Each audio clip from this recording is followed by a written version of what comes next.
কোরআনের মধ্যে কোন জায়গায় আয়না ঘরের কথা আছে নাকি? হ্যাঁ, তাহলে নির্মম ভাবে ওলামায়ে এটা আর সামনে অগ্রসর হওয়া লাগবে না। তুমি তোমার সংসার চালাবা এই কোরআন দিয়া চালাও, তুমি তোমার পারিবারিক জীবন চালাবা কোরআন দিয়া চালাও, তোমার জীবন কিভাবে সুন্দর রঙিন করবা এই জীবন দিয়া চালাও, তোমার বউ তুমি সুন্দর করে চালাবা এই কোরআনের মধ্যে আছে না নাই? কথা বলেন। সমাজের মধ্যে বিচার করবা কিভাবে করবা কোরআন দিয়া বিচার করার কথা আছে না নাই? জোরে কথা বলেন। আমার ওয়াজ শুনতে গেলে জোরে কথা বলা লাগবে, তাছাড়া আমি কে সাপোর্ট না দিলে আমি তো কথাগুলো গুছাইতে পারবো না। জোরে কথা বলেন, আছে না নাই? রাষ্ট্র কিভাবে চালাবেন কোরআন দিয়া, কোরআনের মধ্যে আছে না নাই? কোরআনের মধ্যে কোন জায়গায় আয়না ঘরের কথা আছে নাকি? হ্যাঁ, তাহলে নির্মম ভাবে ওলামায়ে কেরামকে, নির্মম ভাবে জামাত ইসলাম বিএনপিদেরকে, নির্মম ভাবে কত ওলামায়ে কেরামকে আয়না ঘরের মধ্যে ঢুকায়া তিলে তিলে মাল্লা। একজন মহিলা হইয়া এত সুন্দর বুদ্ধি তোমারে কে দিল রে?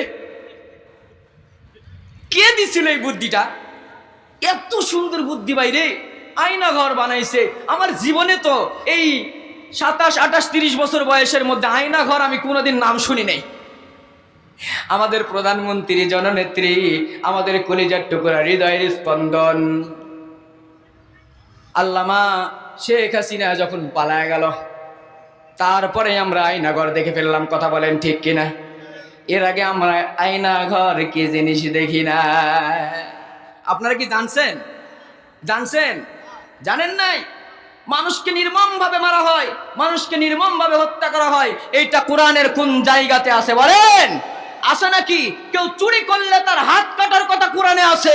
এই আইন বাস্তবায়ন না কইরা নির্মম ভাবে উলামায়ে কেরামকে জেলখানার মধ্যে নিয়ে শাস্তি না দিতে পারলে আয়না ঘরের মধ্যে রাখার কথা কোরআনের মধ্যে কোথাও নাই। কথা বলেন ঠিক কিনা মুসলমান? তাহলে আয়না ঘর শুধু নিজের জন্য বানালে হয় না, মানুষের জন্য বানালে হয় না, নিজেও আয়না ঘরে ঢুকা দেখতে হয়। কথা বলেন ঠিক কিনা? ওই যে একটা গজল গাইতো আমাদের মা বোনের আগে, আবু জেহেল রাস্তার ধারে একটি কুয়া খুঁড়িলেন, নবীর জন্য খুঁড়ে কুয়ায় নিজে তাতে পড়িলেন, নিজে তাতে পড়িলেন। আছে না নাই? মা বোনেরা গাইতো না? মুরব্বীরা গাইতেন না? কত সুন্দর করে গাইতেন। আসলেই মানুষকে কষ্ট দিতে যাইয়া নিজে যে কষ্ট পাবেন এটা আপনি ভুলে গিয়েছিলেন। আপনাকেও কষ্টের জন্য তৈরি থাকতে হবে। কথা বলেন ঠিক কিনা মুসলমান? সম্মানিত মুসলমান ভাইরা, চোর যদি চুরি করে তার ব্যাপারে কোরআনের মধ্যে আয়াত আছে, আস-সারিকু ওয়াস-সারিকাতু ফাকতাউ আইদিয়াহুমা। চোর হোক চুন্নি হোক কেউ যদি চুরি করে সমাজের মধ্যে দাঁড় করায়া সে চুরি করেছে, একটা হাত কেটে ফেলো, তাহলে দেখবা ওই হাত কাটার কারণে আরো চোরেরা ঠিক হয়ে যাবে। কথা বলেন ঠিক কিনা? কার আইন? আল্লাহর আইন। আল্লাহ পাক রব্বুল আলামিন কোরআনের মধ্যে নামাজের কথা, সালাতের কথা 82 থেকে 83 জায়গায় বলেছেন। কিন্তু কোন মায়ের সন্তান যেই হোক না কেন, যারা রাষ্ট্রের মধ্যে ক্ষমতায় ছিল, মেম্বার থেকে শুরু করে চেয়ারম্যান, উপজেলার চেয়ারম্যান, এমপি, মন্ত্রী, মিনিস্টার, ব্যারিস্টার, তারপরে আমাদের প্রধানমন্ত্রী, এরা কেউ কি কোনোদিন বলেছে নামাজ পড়া লাগবে, নামাজ পড়া লাগবে? ইসলামী রাষ্ট্রেও হিসাবে নামাজের কথা কেউ কোনোদিন আপনাকে আমাকে পড়তে বলেন নাই। কথা বলেন ঠিক কিনা? কেউ বলে নাই। কোরআনের মধ্যে আল্লাহ পাক রব্বুল আলামিন পর্দার বিধান জারি করেছে। ও হাজী সাহেব শুনেন, ও মাওলানা সাহেব, ও মুফতি সাহেব, ও মাস্টার, ও ডাক্তার, দিলের কানটা লাগায় দেন। আল্লাহ পাক রব্বুল আলামিন কুরআনুল কারীমে আল্লাহ তাআলা বলেন, ওয়াকারনা ফি বুয়ুতিকুন্না ওয়ালা তাবাররাজনা তাবাররুজাল জাহিলিয়াতিল উলা। ও দুনিয়ার নারীরা, তোমরা জাহিলিয়াতের মতো কইরা উলঙ্গ বেহায়াপনা ভাবে বেপরদা ভাবে তোমরা চলিও না। তোমাদের জন্য আমি আল্লাহ পর্দা ফরজ করে দিলাম। এটা কার আদেশ? আমাদের দেশে পর্দা আছে? পর্দা পর্দা করেছে আলেম, পর্দা নারী করে না। নারীর পর্দা উঠেই গেল দেখে টিভি সিনেমা। কথা বলেন ঠিক কিনা? যেদিন থেকে হয়েছে স্বাধীন সোনার বাংলাদেশ, সেদিন থেকে মহিলারা সারল মাথার কেশ। আধুনিক যুগে কি এলো ভাই, মডার্ন মার্কা নারী, চোখে পড়লে লজ্জা লাগে আধা পোশাকধারী। কথা বলেন ঠিক কিনা?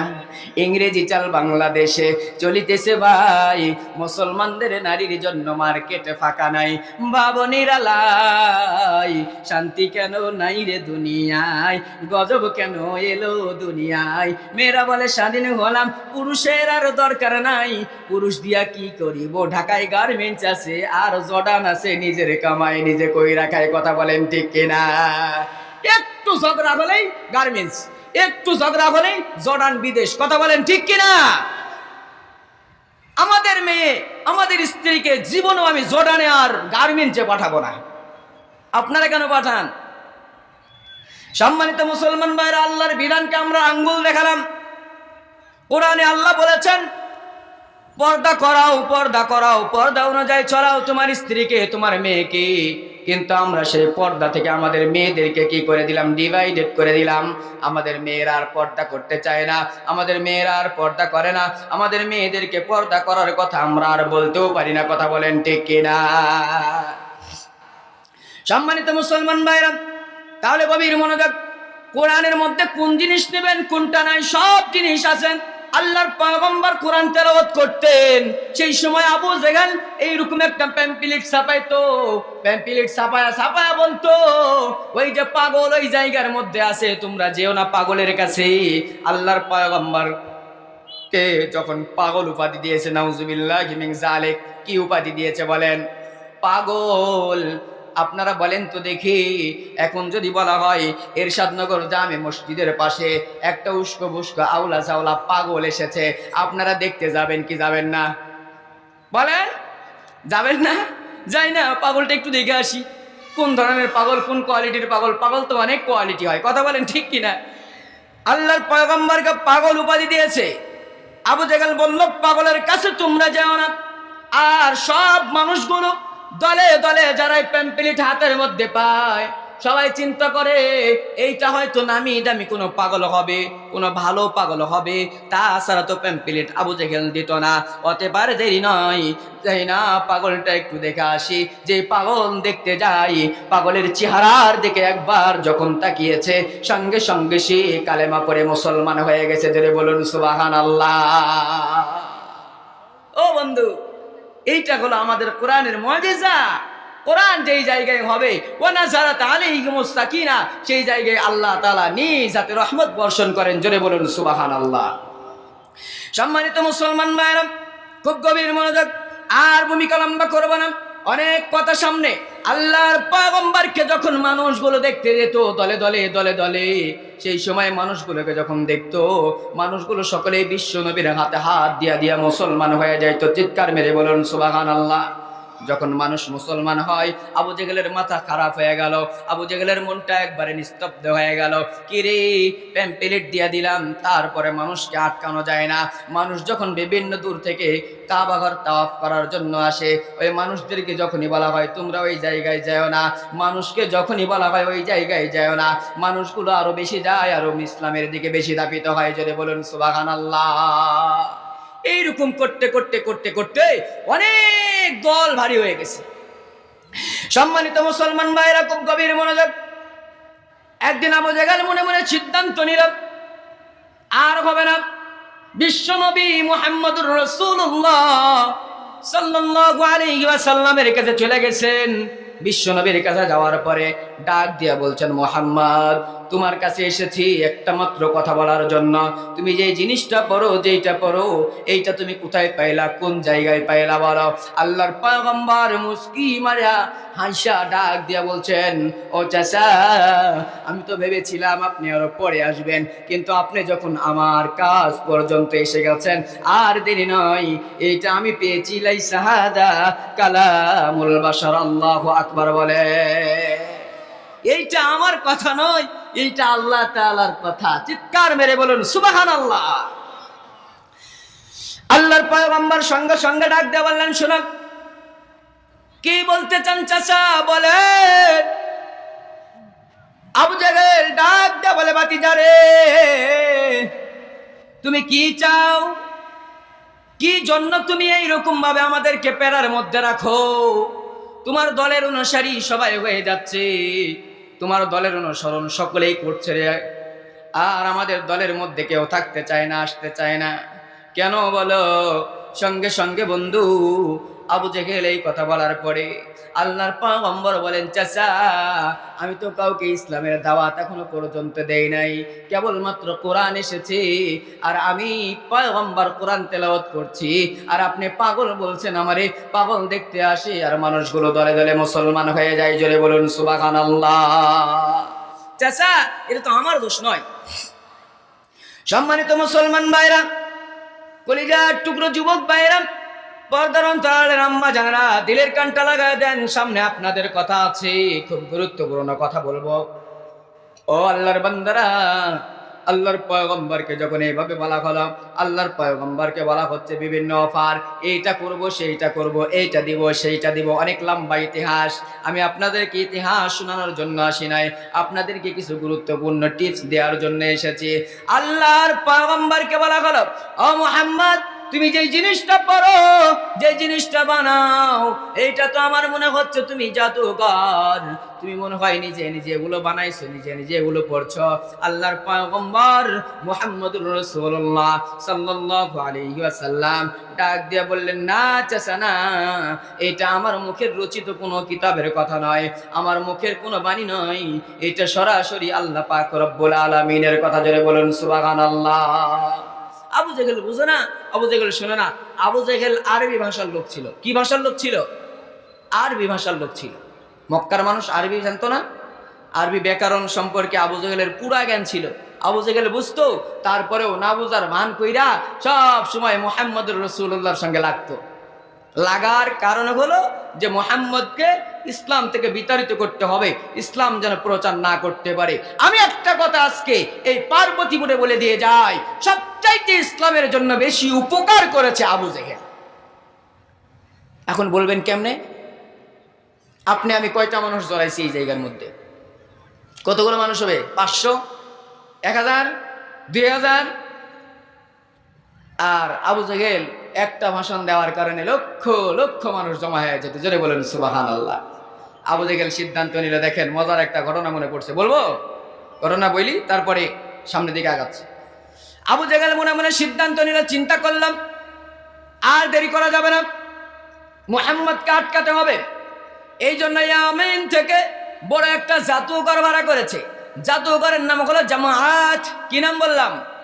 কিতাবের মধ্যে আসছে জাদুঘরের নাম হলো জামাআত। এই জামাআত নামে জাদুঘরকে ভাড়া করেছে। জামাআত নামে জাদুঘরকে কোন দিন ভাড়া করা হলো? আজকে যেমন 14 তারিখ 2025, এইরকম ভাবে 14 তারিখে শুক্রবারের দিন বিশাল বড় একটা মঞ্চ সাজানো হবে। সেই মঞ্চের মধ্যে 2টা চেয়ার থাকবে। কয়টা চেয়ার থাকবে? 2টা চেয়ার। একটা স্বর্ণ খচিত চেয়ার, আর একটা হলো ভাঙ্গা চেয়ার, ভালো চেয়ার না। স্বর্ণ খচিত চেয়ারে বসবে জামাআত নামে জাদুঘর, আর খারাপ চেয়ার, ভাঙ্গা চেয়ারে বসবে আপনার আমার পয়গম্বর, কলিজার টুকরো নবী, আমাদের হৃদয়ের স্পন্দন মুহাম্মদুর রাসূলুল্লাহ সাল্লাল্লাহু আলাইহি ওয়াসাল্লাম। বিশাল মঞ্চ সাজানো হলো, দিন তারিখ সব ফিক্স করা হয়ে গেছে। আল্লাহর পয়গম্বর মুহাম্মদুর রাসূলুল্লাহ সাল্লাল্লাহু আলাইহি ওয়াসাল্লামকে বলা হলো, মুহাম্মদ অমুক দিন তোমাকে কিন্তু অমুক ময়দানে যাওয়া লাগবে। ওই জায়গার মধ্যে বিশাল মঞ্চ সাজানো হয়ে গেছে। আল্লাহর পয়গম্বর বিশ্ব নবী মুহাম্মদ আরবি সরকারে দু জাহান শাফিউল মুজনাবিন রাহমাতুল লিল আলামিন নীরবে নীরবে নিস্তব্ধ হইয়া রব্বুল আলামিনের কাছে ফরিয়াদ জানায়, মাবুদ আজকে আমার একটা সুযোগ এসেছে, তুমি আমার মাথার মধ্যে হিকমত দিয়া দাও, বুদ্ধি দিয়া দাও। আল্লাহ গো, আমি তো কাউর মুতাওয়াজ্জু হই না, ডাইরেক্ট তোমার মুতাওয়াজ্জু হয়ে গেছি। ইয়াকা না'বুদু ওয়া ইয়াকা নাস্তাঈন, তোমারই ইবাদত করেছি, তোমার কাছে সাহায্য প্রার্থনা করছি। জোরে বলুন সুবহানাল্লাহ। বিশাল মঞ্চ, হাজার হাজার মানুষের সমাগম হয়ে গেছে। চেয়ার খালি, এখনো পর্যন্ত জামাত আসে নাই। এখনো পর্যন্ত আপনার আমার পয়গম্বর বিশ্ব নবী মুহাম্মদুর রাসূলুল্লাহ সাল্লাল্লাহু আলাইহি ওয়াসাল্লাম পর্যন্ত আসেন নাই। আল্লাহর পয়গম্বর মুহাম্মদুর রাসূলুল্লাহ সাল্লাল্লাহু আলাইহি ওয়াসাল্লাম এখনো পর্যন্ত এই জায়গার মধ্যে যান নাই, একটু দেরি কইরা যায়। দেরি করার কারণ আছে, আমি আপনাদেরকে বলবো ইনশাআল্লাহ। আল্লাহর পয়গম্বর দেরি কইরা গেলেন, এই মুহূর্তের মধ্যে জামাত চলে আসছে। অনেক মানুষ সামনে, আবু জেহেলেরাও বসে আছে, আবু লাহাব, উতবা, শাইবা, ওলীদ ইবনে মুগীরা সকলে এক জায়গার মধ্যে বসা। যেমন এখানে সবাই বসে আছে আমার পিছনে, তেমনি ভাবে সকলে ওই জায়গার মধ্যে বসা। আর আপনারা যেমন বসে আছেন সকলে মিলে এইরকম ভাবে এইবারে চাঁদক পাখির মতো সকলে চেয়ে আছি। মুহাম্মদুর রাসূলুল্লাহকে অনেক মানুষ দেখেন নাই, আজকে দেখবে রে কোন মানুষটার জন্য আবু জেহেল ডেকেছে, কোন মানুষটাকে আবু জেহেল ডেকেছে, কোন মানুষের জন্য আবু জেহেলের মাথার মধ্যে পেন পেন করছে, ব্যথা শুরু হয়ে গেছে। দেরি করা যাবে না। মুহাম্মদুর রাসূলুল্লাহ আব্দুল্লাহর গোলাম মুহাম্মদকে একটু দেখার দরকার আছে। এই বইলা বইলা মানুষগুলো যাইতে আরম্ভ করছে। অনেক মানুষ, আল্লাহর পয়গম্বর এখনো পর্যন্ত আসেন নাই। বিশ্ব নবী মুহাম্মদুর রাসূলুল্লাহ সাল্লাল্লাহু আলাইহি ওয়াসাল্লামের চাচা ছিল হযরত আলী। হযরত আলী রাদিয়াল্লাহু তাআলা আনহু চাচাতো ভাইকে কি করলেন, আলী রে যাও না, দেখো ওই যে জামাত এখনো পর্যন্ত আলী কিন্তু মুসলমান হন নাই। আলী রে যাও, যে দেখো তো আবু জেহেল কি করতেছে। আবু জেহেলের সঙ্গ পঙ্গ নিয়া, আমার চাচার সঙ্গ পঙ্গ নিয়া কতগুলো মানুষ ওই জায়গার মধ্যে একত্রিত হয়েছে। যাও। হযরত আলী দেখলেন যে সকল মানুষগুলো এক জায়গায় হয়ে গেছে। জামাত নামে জাদুঘরে আমিন থেকে ভাড়া করেছি, সেই মানুষটাও পর্যন্ত চলে এসেছে, জাদুঘর পর্যন্ত চলে এসেছে।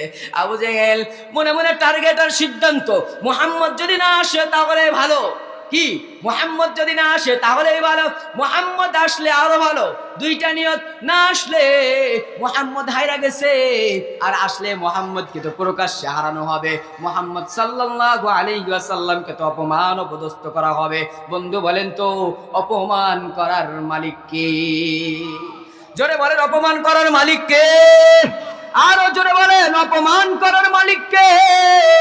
আল্লাহ পাক রব্বুল আলামিন বলেন, কুলিল্লাহুম্মা মালিকাল মুলকি তুতিল মুলকা মান তাশা ওয়া তানজিউল মুলকা মিম্মান তাশা ওয়া তুইজ্জু মান তাশা ওয়া তুযিল্লু মান তাশা বিয়াদিকাল খায়র ইন্নাকা আলা কুল্লি শাইইন কাদির। বান্দারে ঘাবড়ায়ো না, ঘাবড়ায়ো না, অপমান করার মালিক দুনিয়ার কেউ নাই, একমাত্র আমার আল্লাহ।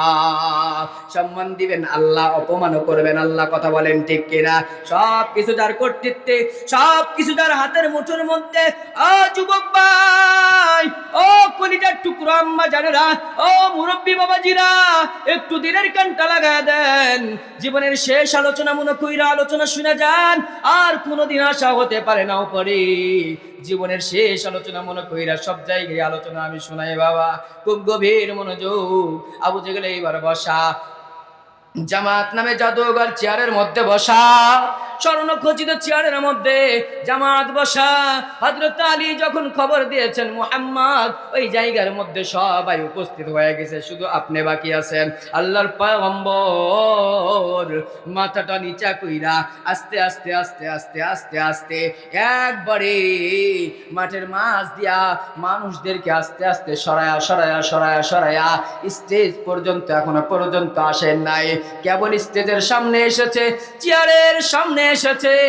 আসার সঙ্গে সঙ্গে জামাত নামে জাদুকর চেয়ারের মধ্যে বসা ছিল, সে চেয়ার থেকে আস্তে আস্তে দাঁড়ায় যাইতেছে। জোরে বলুন সুবহানাল্লাহ, আরো জোরে বলুন আল্লাহু আকবার। যখন জামাত নামে জাদুঘর দাঁড়ায় যায়, আবু জেহেল হাত টাইনা ধরছে, জামাত রে তোমার আমি ভাড়া করেছি আমান থেকে লক্ষ লক্ষ টাকা খরচ কইরা। এই মুহূর্তের মধ্যে যদি তুমি আবু জেহেল তুমি যদি দাঁড়ায় মুহাম্মদকে সম্মান দেখাও, তাহলে সব মানুষ তো সম্মান দেখাবে, অতএব তুমি দাঁড়ায়ও না। আবু জেহেলের হাতটা সরাইয়া দিয়া সুন্দর কইরা আল্লাহর পয়গম্বরকে আহলান সাহলান মারহাবা জানাইতে আরম্ভ করছে। জোরে বলুন আল্লাহু আকবার। হায় নাই মুসলমানের আওয়াজ দিয়ে বলুন আল্লাহু আকবার। ও মুসলমান বাবাজিরা, আল্লাহর পয়গম্বরকে যখন আল্লাহর পয়গম্বরের সম্মানার্থে যখন দাঁড়ায় গেছে, দাঁড়ায় গিয়া আহলান সাহলান মারহাবা বইলা আবু জেহেলের যেই জাদুঘর ছিল জামাত, আবু জেহেল তার হাতটাই না ধরে, আর মুহাম্মদুর রাসূলুল্লাহর হাত ধরে জামাত, হাত ধরে এবার আস্তে করে নিয়ে আসছে। নিয়ে আসার পরে চেয়ারের মধ্যে বসাইছে। ভাঙ্গা চেয়ারে নয়, চাঙ্গা চেয়ারে, স্বর্ণ খচিত চেয়ারের মধ্যে বসায় দিছে। যারা বলুন সুবহানাল্লাহ। আরে আল্লাহ ইচ্ছা করলে থাপ্পড় দিয়া চেয়ার থেকে নাইমা দাদার দেশে পাঠাইতে পারে। কথা বলেন ঠিক কিনা? রাজত্ব করেছিল 16 বছর। রাজত্ব চিরজীবন থাকে না। কথা বলেন ঠিক কিনা? সম্মানিত মুসলমান ভাইরা, সম্মানের মালিক আল্লাহ স্বর্ণখচিত চেয়ারের মধ্যে বসায় দিছেন। স্বর্ণখচিত চেয়ারের মধ্যে যখন বসাইছেন, আবু জেহেলের মুখ কালো হয়ে গেছে, ঘামতেছে, টকবক করতেছে। এই জামাত, তোরে ভাড়া করলাম কিসের জন্য? ভাড়া করলাম তোরে ভাড়া করলাম মুহাম্মদকে অপমান করার জন্য। আমি দেখি তুমি মুহাম্মদকে সম্মান করতেছ। আবু জেহেল ডাক দিয়ে যখন বলছে, জামাত রে, মুহাম্মদকে প্রশ্ন করো, তাড়াতাড়ি তাকে তুমি এই ভালো চেয়ারে বসতে দিয়েছো, ভালো কথা, তুমি তাড়াতাড়ি তাকে প্রশ্ন করো। হাজার হাজার জনতার মধ্যে তাকে তুমি জাদুঘর প্রমাণ করিয়া দাও। তুমি তো সবচাইতে বড় জাদুঘর, জামাত নামে জাদুঘর। আল্লাহর পয়গম্বরকে বলা গেল, ও মুহাম্মদ, আমি শুনেছি তুমি কি জানি একটা পড়ো, যে পড়াটা মানুষের কান দিয়া ঢুইকা দিলের মধ্যে স্পর্শ করে, দিলটা চৌচির হয়ে যায়, তোমার দলের সাপোর্ট হয়ে যায়, তোমার দলের অন্তর্ভুক্ত হয়ে যায়। কি পড়া পড়ো, আমরাও একটু শুনতে চাই। হাজার হাজার লক্ষ লক্ষ জনতার মধ্যে তুমি একটু তেলাওয়াত করো, তোমার পড়াটা পড়ো, আমরা একটু এই পড়াটা শুনতে চাই। আল্লাহর পয়গম্বর বিশ্ব নবী মুহাম্মদুর রাসূলুল্লাহ সাল্লাল্লাহু আলাইহি ওয়াসাল্লাম ডাক দিয়ে বললেন, জামাত আমি কোথা থেকে পড়বো, কি পড়বো বলেন? জামাত যখন এই কথা বলল যে আপনার যা মন চাই, আপনি যেইটা মানুষদেরকে শোনান সেইটা আমাকেও শোনান, আমি শুনতে চাই। আল্লাহর পয়গম্বর আর দেরি করলেন না, সুযোগ চেয়েছিলেন আল্লাহর কাছে, আল্লাহ তাআলা সুযোগ দিয়ে দিয়েছেন। এমন সুযোগ দিয়েছেন লক্ষ লক্ষ জনতার মাঝে আল্লাহর পয়গম্বর তেলাওয়াত করতে আরম্ভ করছেন। আল্লাহর পয়গম্বর পড়েন, বিসমিল্লাহির রহমানির রহিম। আল্লাহু আকবার বলে। আল্লাহর পয়গম্বর পড়তে আরম্ভ করছেন, তাহা মা আনজালনা আলাইকাল কুরআনা লিতাশকা। আল্লাহু আকবার বলে। মানুষ ছিল আরবি ভাষার লোক, মানুষগুলো ছিল আরবি ভাষার লোক, জামাত ছিল আরবি ভাষার লোক। জামাত চোখ দিয়ে ঝরঝর করে পানি পড়ছে, সকল মানুষ নিস্তব্ধ হয়ে গেছে। বাতাসের মধ্যে মিশায়া মিশায়া তেলাওয়াত গুলো মানুষের কান দিয়া ঢুইকা হৃদয় স্পর্শ করে দিয়েছে। সকলের চোখ দিয়া কান্নার কান্না টস টস করে জমিনে পানি পড়তে আরম্ভ করছে। খেয়াল করে দেখা গেল আবু জেহেলের চোখ দিয়া উসারানার মতো ঝরঝর ঝরঝর করে পানি পড়তেছে। মুসলমান বাবাজিরা, খুব গভীর মনোযোগ, দিলের কানটা লাগায় দেন। আল্লাহর পয়গম্বর মুহাম্মদুর রাসূলুল্লাহ তেলাওয়াত করতেছেন, তেলাওয়াত করতে করতে করতে করতে করতে করতে আল্লাহর পয়গম্বর যখন নিস্তব্ধ হয়ে গেছে, থেমে গেছে, এইবার জামাত নামে জাদুঘর তেলাওয়াতের মধ্যে মগ্ন ছিলেন, তেলাওয়াতের মধ্যে মনোবেশন দিয়ে দিয়েছিলেন। এত মনোযোগ ছিল, মানুষকে যখন ঘুম থেকে জাগ্রত করা হয়, মানুষগুলো আর কিছু বলতে পারে না। আল্লাহর পয়গম্বরের তেলাওয়াত শুইনা জামাত নামে জাদুঘর ডাক দিয়ে বলছে, মুহাম্মদ তুমি তেলাওয়াত থামায়ো না। এরে মুহাম্মদ, তোমার তেলাওয়াত শুনতে আমার ভালো লাগে, তোমার তেলাওয়াত শুনতে আমার মন চায়। মুহাম্মদ রে, তুমি তেলাওয়াত করতে আরম্ভ করো, তেলাওয়াত করতে আরম্ভ করো। আল্লাহর পয়গম্বর দ্বিতীয়বার সুযোগ পেয়েছেন, দ্বিতীয়বারও তেলাওয়াত করতে আরম্ভ করছেন। এইরকম করতে করতে তেলাওয়াত শেষ হয়, আবার তেলাওয়াত করে, তেলাওয়াত শেষ হয়, আবার তেলাওয়াত করে। সমস্ত মানুষগুলো নিস্তব্ধ হয়ে গেছে, কেউ কোনো কথা বলতে পারে না। আমার কণ্ঠ কি, দাউদ নবীর কণ্ঠ কি, এর চাইতে কোটি কোটি গুণ সুন্দর আল্লাহর পয়গম্বর মুহাম্মদুর রাসূলুল্লাহর কণ্ঠ। জোরে বলুন সুবহানাল্লাহ। রহমতে আলম নবী, নবী দুজাহান, সাহাবীরা নবীর প্রেমে হইতো কুরবান, সাহাবীরা নবীর প্রেমে হইতো কুরবান। আমার সঙ্গে বলতে পারবেন না একটু?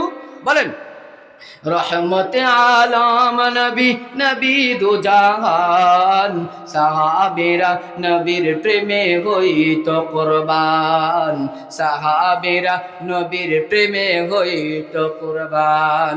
ছিল মানুষ জানো কেমন আমার নবীজি, যাহার পাগল চন্দ্র সূর্য তারকারাজি। আল্লাহু আকবার বলেন। ছিল মানুষ জানো কেমন আমার নবীজি, যাহার পাগল চন্দ্র সূর্য তারকারাজি। আরো শুনবানি সুন্দর কাহিনী, জান্নাতের রোমে রোমে লেখা নবীর নাম, জান্নাতের রোমে রোমে লেখা নবীর নাম। রহমতে আলম নবী, নবী দু জাহান, সাহাবীরা নবীর প্রেমে হইতো কুরবান, সাহাবীরা নবীর প্রেমে হইতো কুরবান। উস্তুনে গান্না একটি খেজুর গাছের নাম, যাকে ধরে খুতবা দিতেন রাসূল আকরাম। আল্লাহু আকবার বলেন। উস্তুনে গান্না একটি খেজুর গাছের নাম, যাকে ধরে খুতবা দিতেন রাসূল আকরাম। গাছ নবীর বিরহে গাছ কাঁদিতে রাগে, গাছ নবীর বিরহে গাছ কাঁদিতে রাগে, হতবাক হইলেন সকল সাহাবায়ে কেরাম, হতবাক হইলেন সকল সাহাবায়ে কেরাম। লিল্লাহি তাকবীর। জামাত নামে জাদুঘর ডাক দে বলে, মুহাম্মদ পড়ো পড়ো, তুমি তেলাওয়াত থামায়ো না। আল্লাহর পয়গম্বর তেলাওয়াত করতে করতে করতে করতে থামায়া ফেলছে। পুরা মজমা নিস্তব্ধ হয়ে গেছে, সবাই চোখের পানিগুলো মুছতেছে, আর বিশ্ব নবী মুহাম্মদুর রাসূলুল্লাহ সাল্লাল্লাহু আলাইহি ওয়াসাল্লামের দিকে চেয়ে আছে। আল্লাহর পয়গম্বরকে সাক্ষী রাখা জামাত দাঁড়ায় গেছে।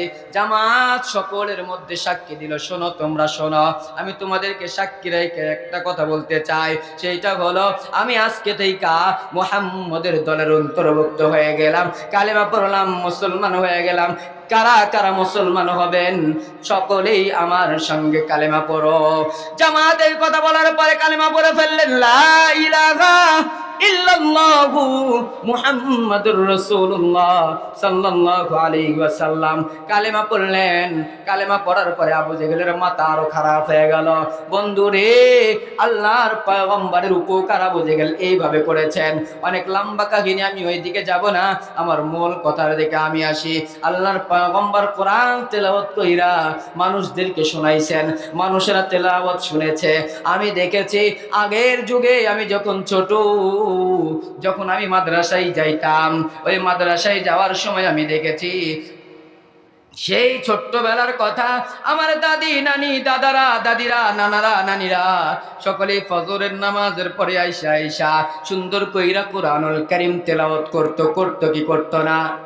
কথা বলেন। সকালবেলা কোরআন তেলাওয়াত করতো, সেই দাদিরা নানিরা সুন্দর কইরা সকালে কোরআন তেলাওয়াত করতো, আর বাচ্চারা শুয়ে থেকে থেকে কোরআন শুনতো। ও বন্ধু, এখনকার যুগে দাদিরা নানিরা আর সকালবেলা কোরআন তেলাওয়াত করতে চায় না, এখন শুধু ঘুম আর ঘুম। কথা বলেন ঠিক কিনা? এখন ফজরের নামাজও হয় না, ফজরের নামাজ আর পড়ে না, শুধু ঘুম আর ঘুম। বন্ধুরে, মাগরিবের সময় আমি দেখেছি আমার মা বোনেরা কোরআন তেলাওয়াত করতো, ছোট্ট ছোট্ট বাচ্চাদেরকে নিয়ে কোরআন তেলাওয়াত শিখাইতো। পড় বাবা পড়, আলিফ বা তা সা জিম হা খ দাল জাল র সা সিন শিন সাদ দাত তা জা আইন গাইন ফা কফ কাফ লাম মিম নুন ওয়াও হা হামজা ইয়া ইয়া, এইভাবে তাদেরকে কোরআনের তালকিন দেওয়া হতো। কিন্তু এখন আর মা বোনেরা কোরআনের তালকিন তো দূরের কথা, কোরআনের তাসবিহ তাদেরকে দেয় না, কোরআনই তাদের চিনে না। অনেক জায়গায় গেলে দেখা যায়, আমার এক বন্ধু আমারে নিয়ে গেল বউ দেখার জন্য, পর্দা মেনটেন কইরা বোরকা পইরা আসছে। আমি জিজ্ঞাসা করলাম, আপনি কি পারেন? বলে, আমি মাস্টার্স পাস। মাস্টার্স পাস যখন, তাহলে সূরা ফাতিহাটা আমাদের শোনান তো। সূরা ফাতিহা শোনাইতে বলছি, বলে লা ইলাহা ইল্লাল্লাহু মুহাম্মাদুর রাসূলুল্লাহ। বলেন তো সূরা ফাতিহা এটা? তারপর বলে আমি শিখাই দিলাম আলহামদুলিল্লাহি রাব্বিল আলামিন। বলে আলহামদুলিল্লাহি রাব্বিল আলামিন মালিকি ইয়াউমিদ্দিন। মাঝখানে কয়টা আয়াত বাদ গেল? আলহামদুলিল্লাহর পরে আর রহমানির রহিম, তারপরে তো মালিক ইয়াউমিদ্দিন, কিন্তু আলহামদুলিল্লাহি রাব্বিল আলামিন মালিকি ইয়াউমিদ্দিন। এই জন্য মুসলমান এই কোরআনুল কারীম থেকে, এই মাহফিল থেকে শিক্ষা নিতে হবে। 2 দিন ব্যাপী মাহফিল। আজকে প্রথম দিনে আপনাদেরকে আমি জানান দিতে চাই, আজকের দিন থেকে